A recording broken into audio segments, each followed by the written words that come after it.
The entire money-structured and materialistic-oriented society is a false society. Our society will go down in history as the lowest development in man. We have the brains, the know-how, the technology, and the feasibility to build an entirely new civilization.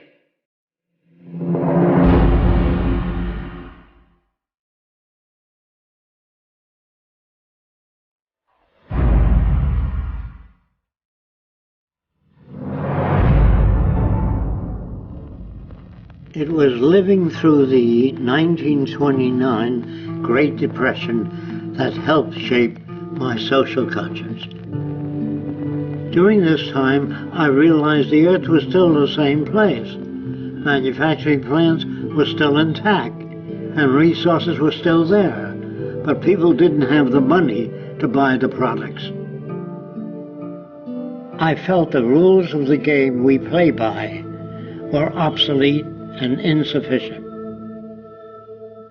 Misery, suffering, and war provided the incentive for my life's work. I was also motivated by the seeming incompetence of governments, the academic world, and the lack of solutions offered by scientists. I realized instead of working with individuals, a more effective method would be to redesign the culture. This began a lifelong quest to finding solutions to the many problems that we have today.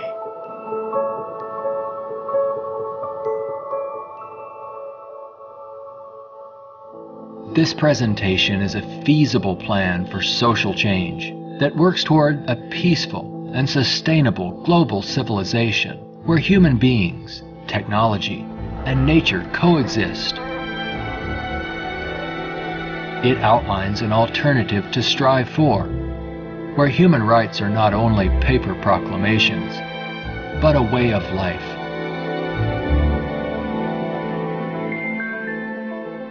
It is called the Venus Project.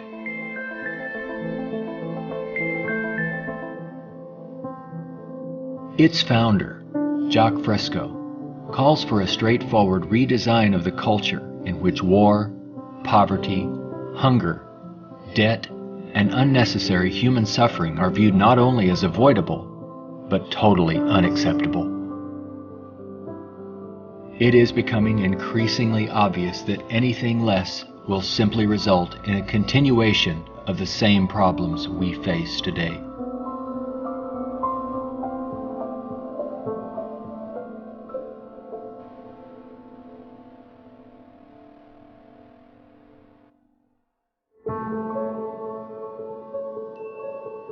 The Venus Project's Research Center, constructed by Fresco and Roxanne Meadows, is located in Venus, Florida. It addresses many of the root causes of our difficulties. But what are the real origins of our problems?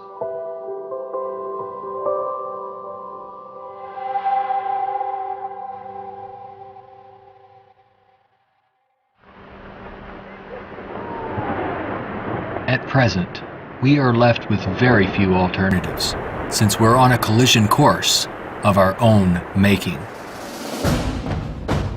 Answers from yesterday are no longer relevant.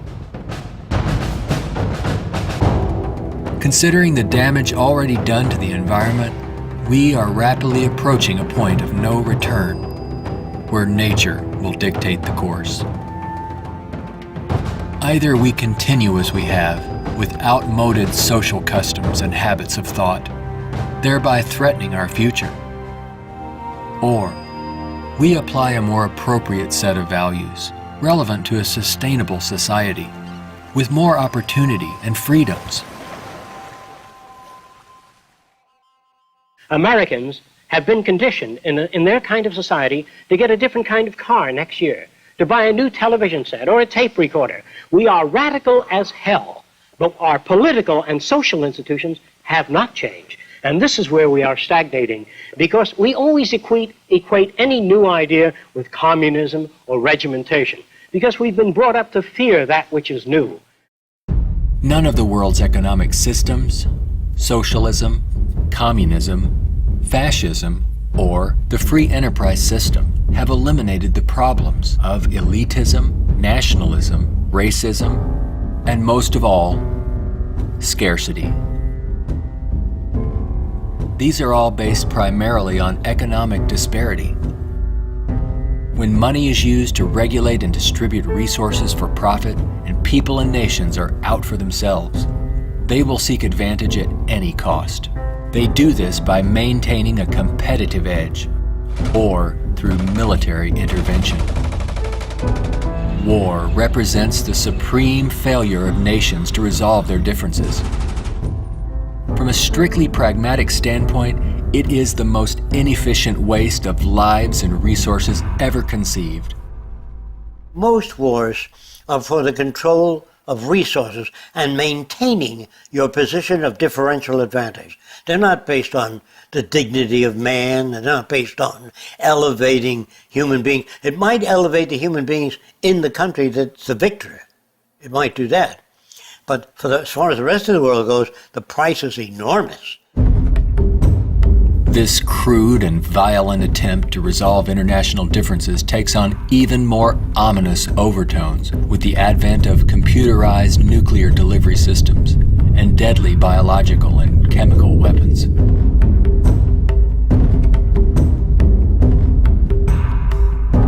Yet it is a windfall money-making opportunity for those who profit by the military-industrial complex. If the profit were taken out of wars, do you really believe we would have them? If they draft you into the army to serve this country, you put up your life for this country, they should draft all the war industries. Every cannon maker, machine gun maker, automobiles, jeeps, warships, all drafted, so that on the same basis of pay as the army. Then it's real. But if you make millions selling warships, machine guns to the army, then it's corrupt.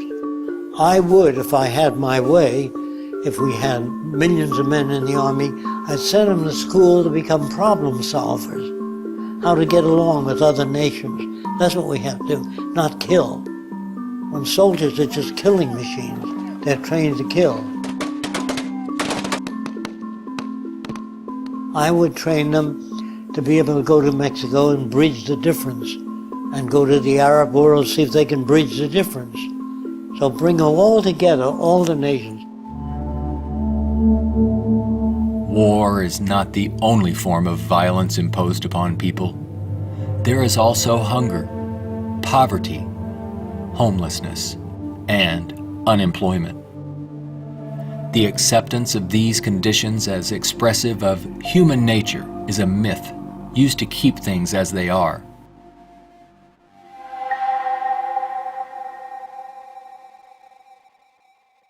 Genetics has nothing to do with greed, business, race prejudice.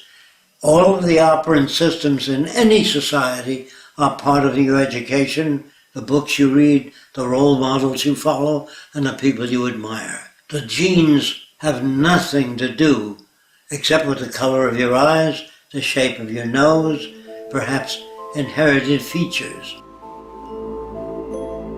The genes do not control values. And even if you're born with a much better brain than another person, meaning better receptors, the quality of the tissue is better, I would say that if you have a better brain and you live in a fascist country, you become a fascist faster. The brain has no mechanism of discrimination. The brain can't tell you what is relevant or less relevant, except experience. We are not born with greed, envy, hatred, or bigotry.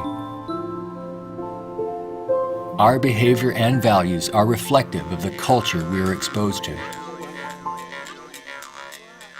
If you were raised by the headhunters of the Amazon, you'd be a headhunter.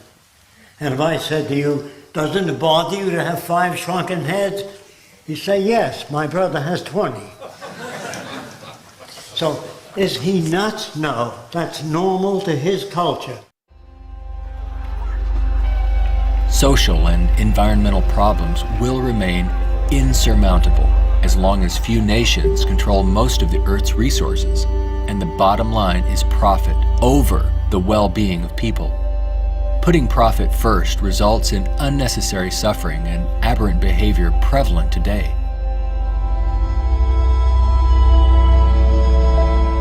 Many people feel that we need the rule of law to eliminate our problems. We have many laws, thousands upon thousands of them, but they are constantly being broken. Paper proclamations and treaties do not alter the facts of scarcity, deprivation, and insecurity. You can predict the shape of the future and the values if you know the trends of events in the ocean pollution, the scarcity of arable land. If you watch that degrading system grow, I can predict the riots and killing and assassination. In other words, human behavior is really generated by the surrounding environment. If there's a scarcity, say, of water, it is prized, and its price is high. Let's discuss scarcity as a system. Suppose it rained gold for about 3 days, gold dust. People would go out and shovel it in, fill the cellars, the attic, every drawer in that. They throw out their clothing.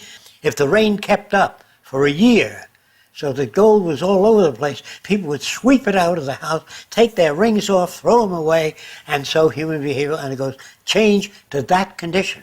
There's only a policeman in front of something that people have need for and don't have access to. So you put a guard there. But if lemon trees or orange trees and apple trees grew all over the place, you couldn't sell it.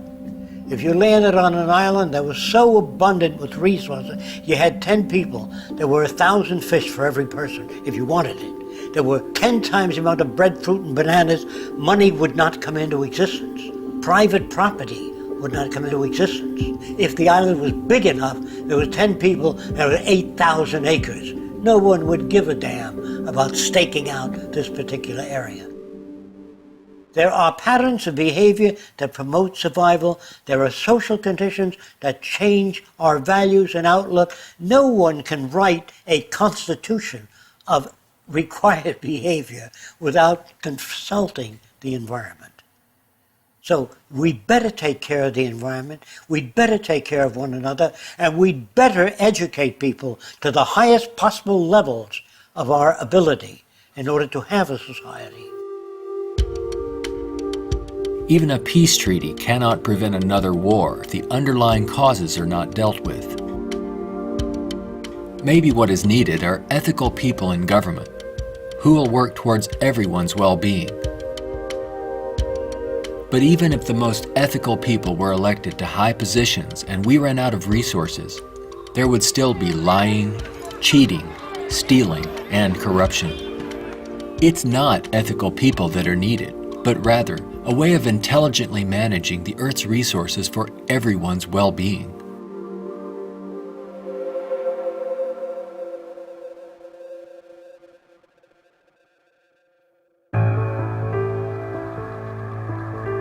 Let's examine our social arrangements further.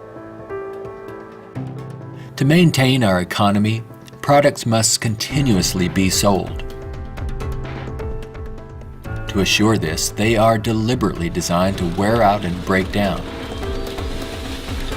Maybe you've noticed this usually happens right after the warranty expires. This corrupt practice is referred to as planned obsolescence, which is the conscious withdrawal of efficiency. Innovators go through the finest schools and then are required to design things that wear out and break down right on schedule. This results in a tremendous waste of resources and energy. We are plundering the planet for profits.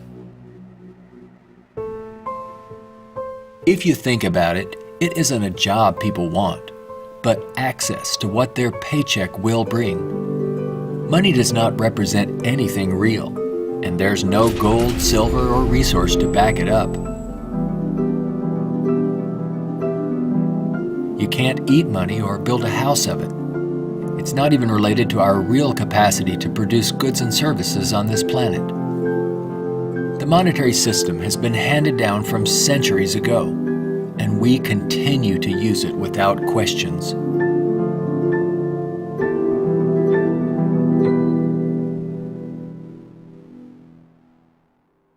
This system will keep installing more and more automation, cutting down on the purchasing power of the majority of people.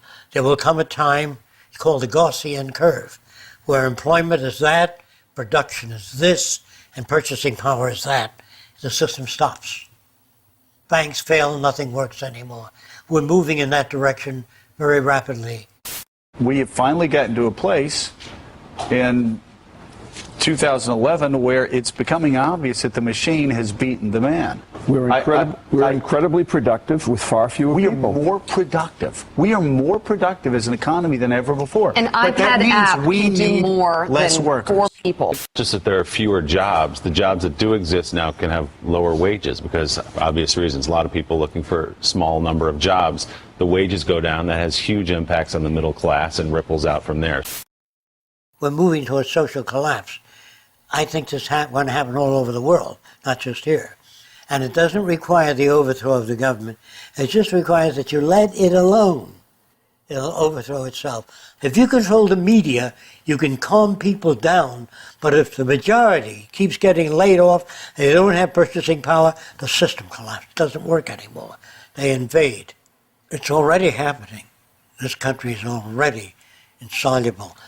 They're going to have difficulty with national security, paying pension people. They've spent far beyond what they already have. Now, all they can do now is create debt, borrow more and more money from banks. We also want to show you a rather grim sign of our times. It's not far from here in Midtown Manhattan. The national debt has grown too large for the national debt clock. It went up back in 1989 when the nation's debt was less than $3 trillion. The debt has been piling up so fast lately they had to drop the dollar sign to make room for an extra digit as the number turned over to more than $10 trillion now and counting every second. A whole new clock with 2 extra spaces will go up next year. The federal government is not allowed to print money. It's not allowed to lend money or get in the banking business. That is a privilege for bankers only. So what the government has to do if they want to build an air force, say, of 2,000 planes a month, they have to borrow money from a private lending institution, sign the dotted line, and if the war is lost or failed, the burden falls on the public to pay off that debt.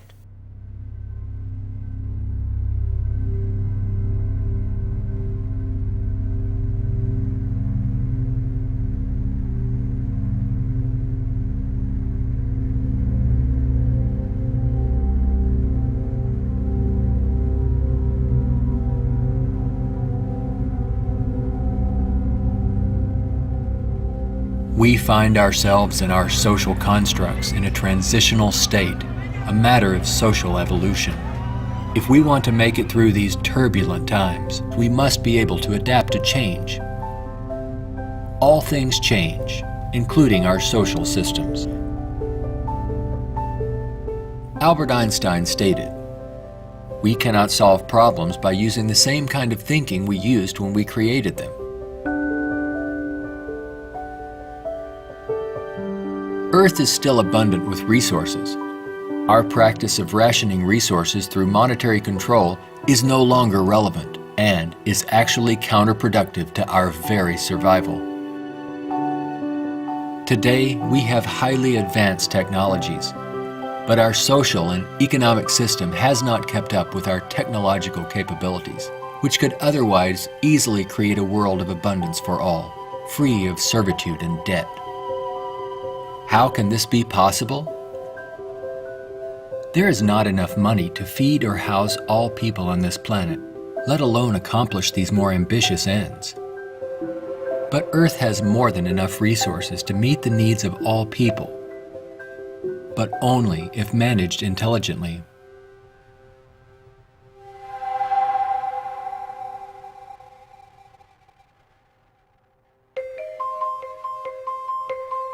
Jacques Fresco envisions a solution that he calls a resource-based economy. It is a socio-economic system in which all goods and services are available to everyone, without the use of money, barter, credit, debt, or servitude of any kind. It is unlike any social system that has gone before.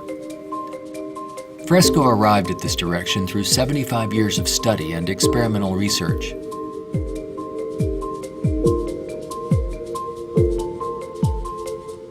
A resource-based economy operates on the basis of available resources and makes those resources available to every human being on earth, free of charge, without a price tag.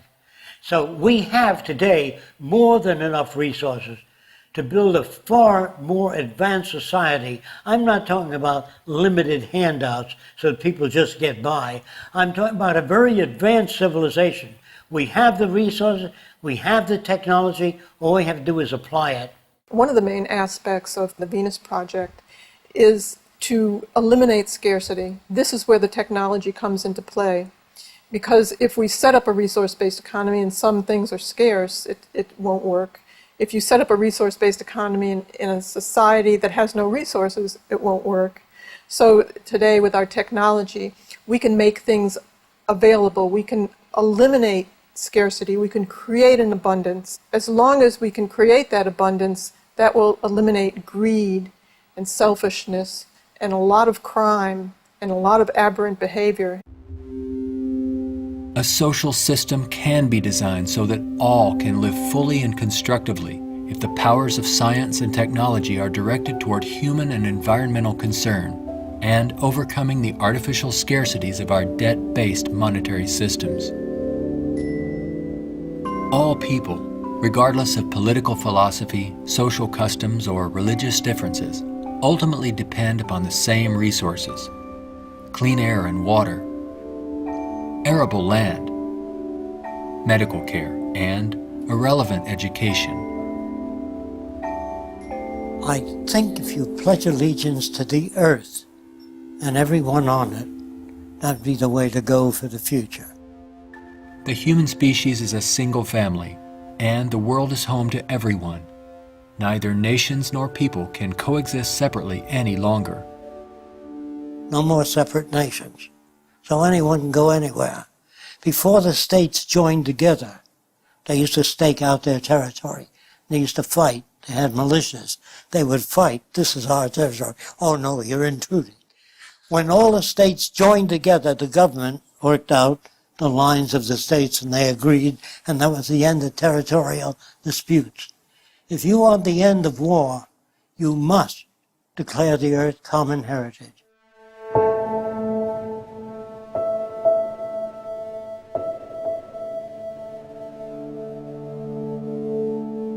This has nothing to do with those who want to form an elite world order with themselves and large corporations in control and the rest of the world subservient to them.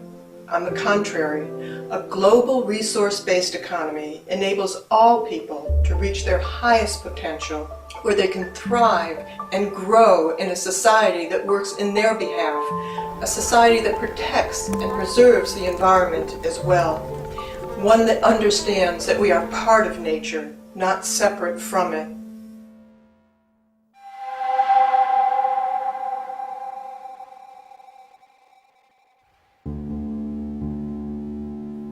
Some question what would happen to incentive if needs were met without our having to work to attain them. The question assumes humans have no desires beyond basic needs. If that were true, there would be no inventors, writers, or teachers. People work with passion on the things that interest and challenge them. Let's enable all people to have the opportunity to partake in the greatest challenge one can have, improving our world for everyone. Individuality will be emphasized rather than uniformity. This social arrangement will generate a new incentive system that values the protection of the environment and social concern, rather than the shallow, self-centered goals of wealth, property, and power. It does not call for uniformity. It absolutely calls for diversity. The more diverse people are, the more individuality. So we emphasize individuality, creativity, innovativeness. This is the essentials of the design. It is not a group of scientists telling people what to do, how to live, where to go, what to follow. Motivation and incentive exist when people have meaningful tasks. True growth and development occur when people are involved in creative, challenging, and constructive endeavors. However, motivation and incentive die in the daily grind of boring and repetitive jobs required to earn a paycheck. If you hand out things to people, if you fed them and clothed them and housed them free, they're not going to work in the morning because they don't need it. They got their housing, clothing, motion pictures, and entertainment. Well, why go to work? Work is painful, it's monotonous, it's boring. In the future, if people have access to all their needs, but they don't have any challenges, this is where it goes to pot. So people constantly are challenged by new things. In our schools, we challenge them with many things that are not solved and many unresolved problems. If you're well-fed and well-clothed, that doesn't stop your brain from working. That would mean that every millionaire does nothing and is turned off because he got all the means. That's not true. There are many millionaires that work 18 hours a day and don't have enough time. It has to do with your background and your education. The more you know about oceanography, astronomy, and all that, the more interest, the more alive you are. And if you're just given food, clothing, and shelter, now you can go to work. You don't have to worry about making a living, which your incentive would be boosted considerably. So I call that a new and innovative incentive system. It's not monetary oriented, it's problem solving oriented. And you get your kicks out of seeing the world become a better place.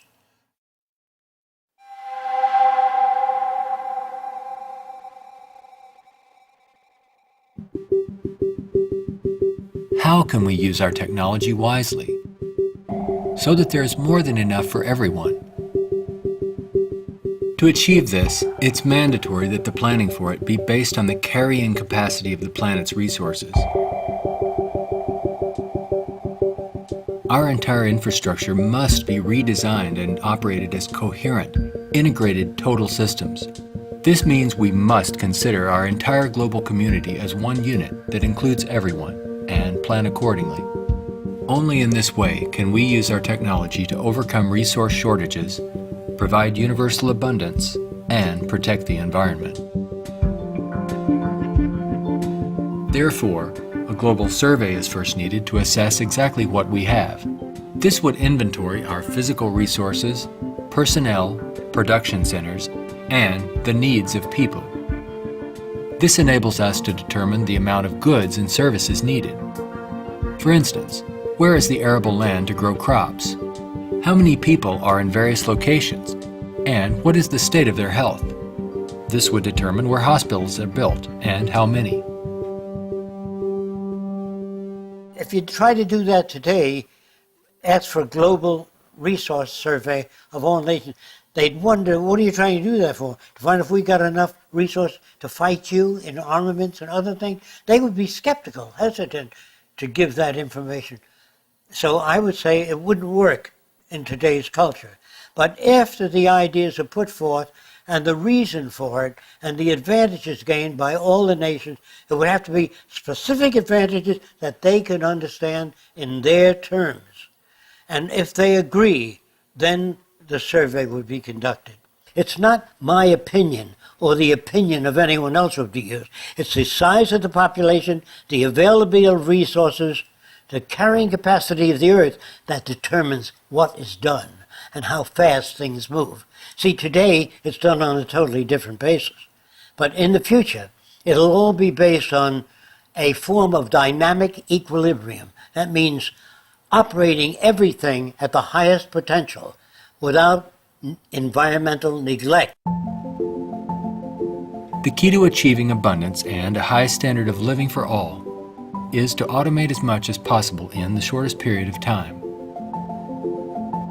But during the transition, we have to bring together the technological capabilities of people working with computers and working with technology and building and designing methods of delivering these resources and the necessary industrial plants to process the resources.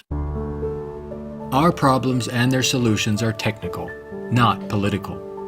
Most problems can be solved when technology and the methods of science are used to serve all people, not just a select few.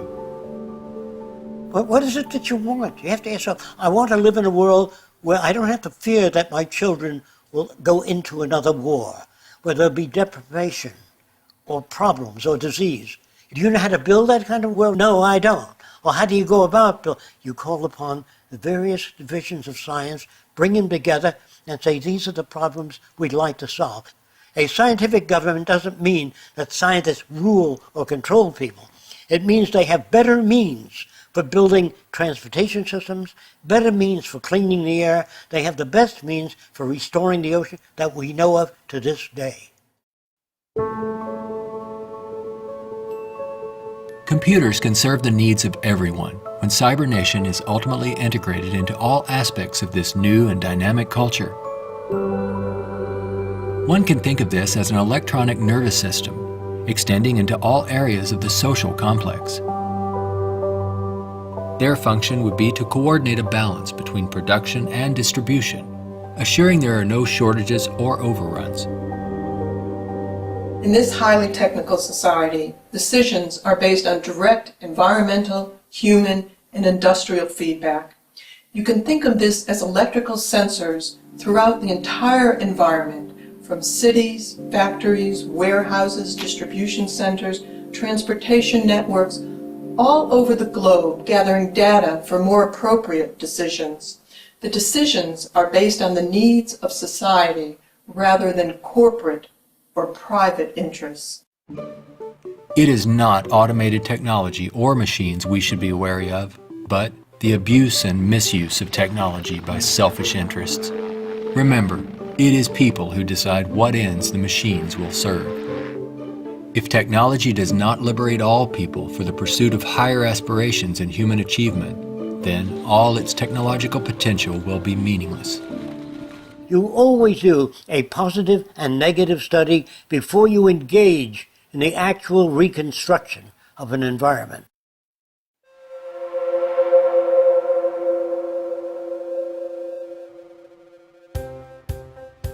It's all just talk unless there is a technical plan to organize and use resources to accomplish abundance. What follows are some of the many approaches the Venus Project provides for the entire social spectrum.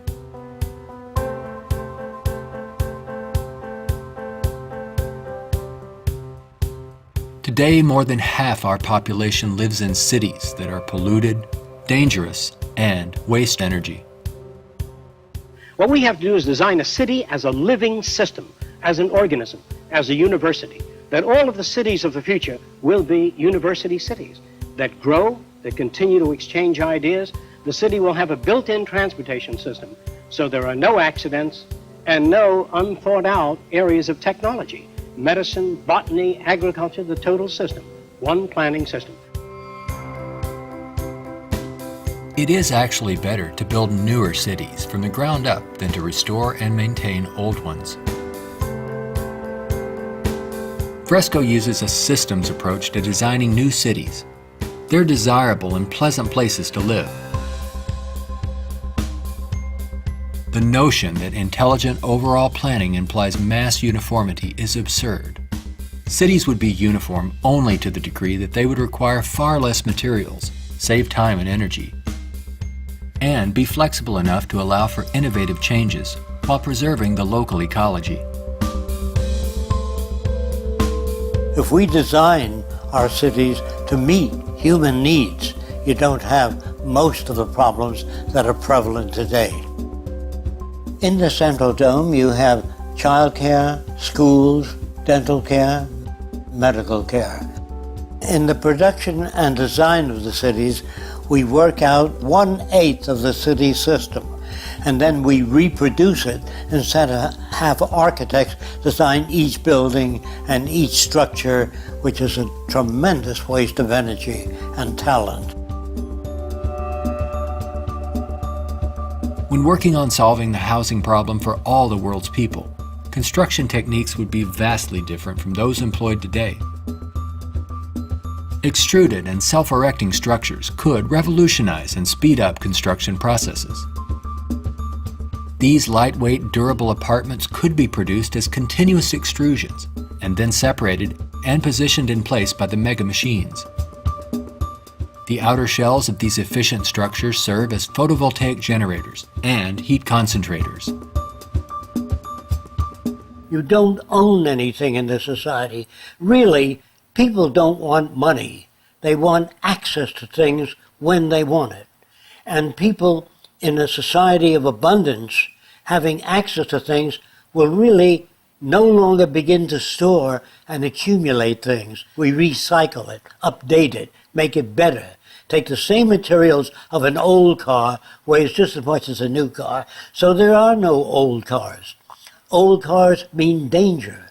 If you drive a very expensive car and somebody else drives a beat-up old car, if their brakes fail, you may die. We don't want any old cars on the highway. We don't want anything that breaks down. We don't want anything that takes looking after. In a resource-based economy, people may access whatever products they need without the burden of having to purchase, maintain, or insure their possessions.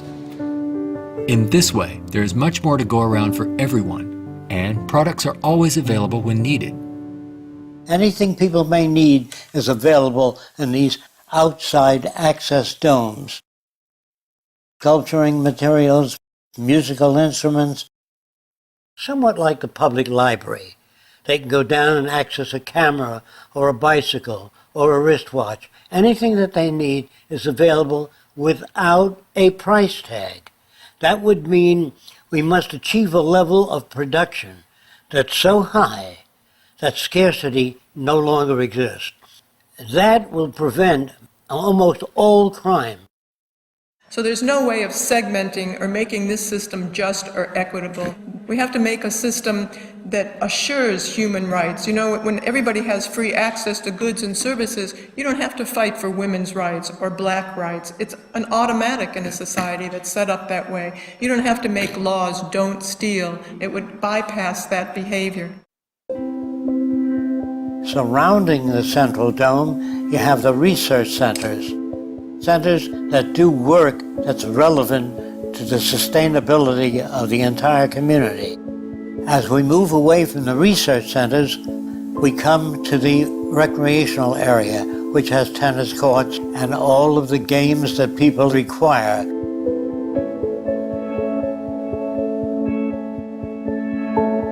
As we move away from that, we come to the residential district. There are streams, waterfalls, lakes throughout the area.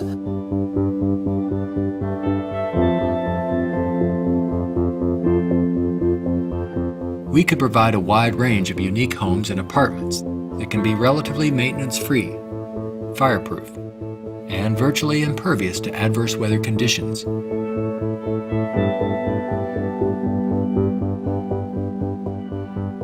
As we move to the next sector, we come to apartments. The reason some people want to live in apartments is because you have drama groups, you have gymnasiums, medical care, dental care, everything is built in to the central towers. I feel that in the future, people will move away from individual houses and live in larger complexes. As we move outward, we come to the indoor agriculture or hydroponic farms. Then there's also outdoor agriculture. The city would use the best of clean technology in harmony with nature, such as wind, solar, geothermal, heat concentrators, piezoelectric, wave, temperature differentials, ocean thermal vents, and much more. A major development for generating energy in the future could be the construction of a land bridge or tunnel across the Bering Strait. These underwater structures convert a portion of the ocean currents through turbines to generate clean sources of power. By using these sources of energy, we could power the Earth on clean energy and enable all people to enjoy a very high standard of living for thousands of years to come. There's no need for the use of polluting hydrocarbons any longer. Pollution will be a thing of the past. All transportation will be integrated into a worldwide transportation system. Transportation within cities will be by transveyors. City-to-city travel will be by monorail.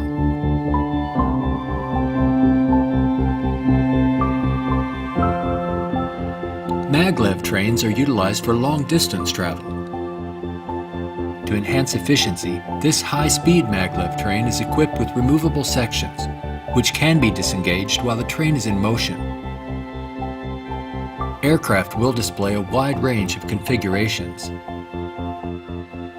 These VTOL aircraft, or vertical takeoff and landing, are used to transport passengers and freight. The priority is safety rather than saving money or dealing with the lowest bidder. This modular freighter consists of detachable sections that can be rapidly loaded or unloaded. The number of sections varies depending on the amount of freight to be delivered. When all the sections are connected, they can be propelled as a single unit. Ships can be floating manufacturing plants that produce products while en route to their destinations. They can also serve as education centers, where children and adults travel worldwide, obtaining innovative education, not through vicarious study, but through experiencing and interacting with the real-world environment. A national transportation system would include a network of waterways, canals, and irrigation systems. They could serve to minimize the threat of floods and droughts while allowing for the migration of fish, provide natural fire breaks, emergency water sources, fish farms, and recreation areas. When we unleash science and technology directly into the social system without the restrictions of the marketplace, finances, or patents, we could achieve a very high standard of living within a very short period of time. This society would continuously improve, changing rapidly through new technologies, inventions, and ideas. It would be an emergent society rather than an established one like we have today. Imagine living in an extraordinary oceanic city, helping to restore the ocean environment while eliminating land-based population pressures.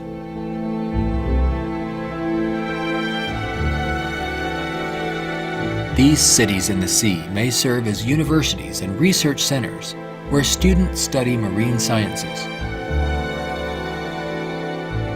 They could be used for ocean farming, mariculture, and mining, while maintaining a dynamic balance in the oceanographic environment. Self-sufficient cities in the sea vary in design depending on their location and function. This undersea observation station permits people to view marine life in its natural habitat. These mariculture and sea farming systems cultivate and raise fish along with other forms of marine life to help meet the nutritional needs of the world's people. These structures would permit the free flow of water throughout.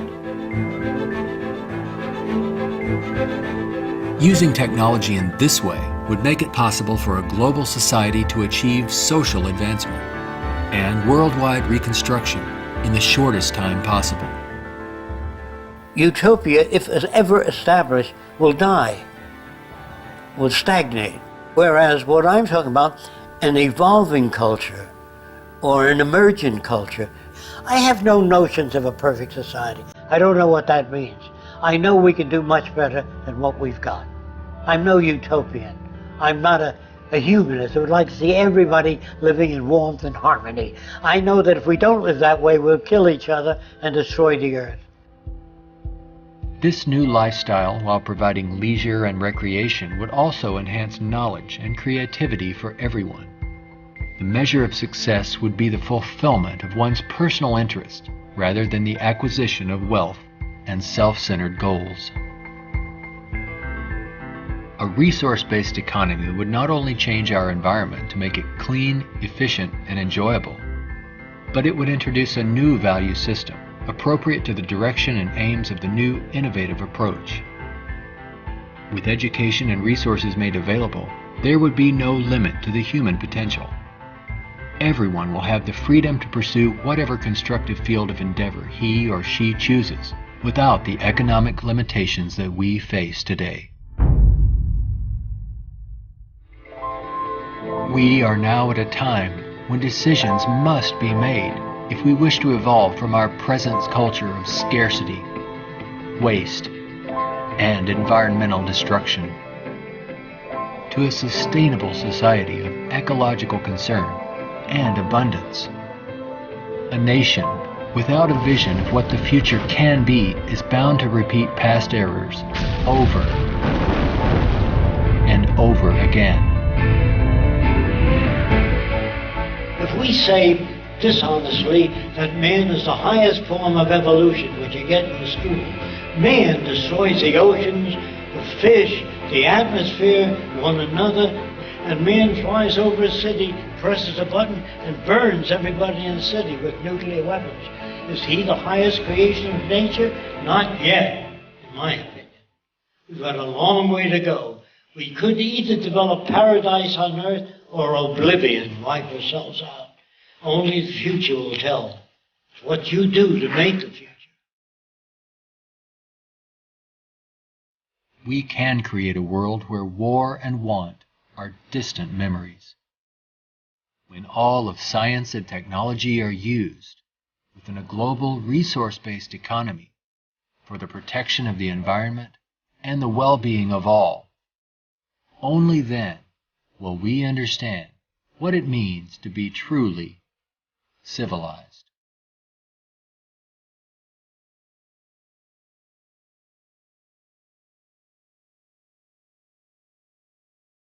Be a part of the growing community of people working toward making the aims of the Venus Project a reality. Join us in our efforts to bring this vision of a positive future to a wider audience through the goal of a major motion picture.